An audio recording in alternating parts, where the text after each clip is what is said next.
অভিমান করলে উল্টো অভিমান করে বসে থাকতে নেই, জানো তো। জড়িয়ে ধরতে হয় খুব শক্ত করে, একদম বুকের সাথে মিশে। অভিমান করে যোগাযোগের সব রাস্তা বন্ধ রাখলেও খুঁজতে হয়। মানুষ অভিমান করে যোগাযোগের সব রাস্তাই বন্ধ করে না, একটা না একটা পথ ঠিকই খোলা রাখে।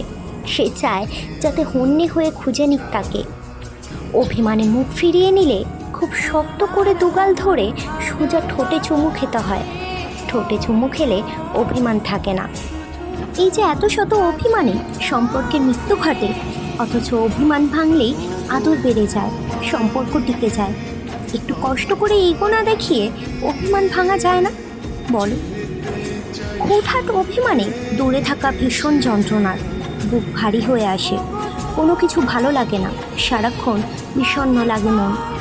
অভিমান করলে উল্টো অভিমান করতে নেই, জড়িয়ে ধরতে হয় শক্ত করে, চুমু খেতে হয় দু ঠোঁটে। মানুষটাকে বুঝতে হয়, ইগোটাকে বিসর্জন দিয়ে মানুষটাকে আপন করে নিলে ক্ষতি কী? অভিমান করলে কখনোই দূরত্ব বাড়াতে নেই, শরীরের কাছাকাছি থাকতে হয়।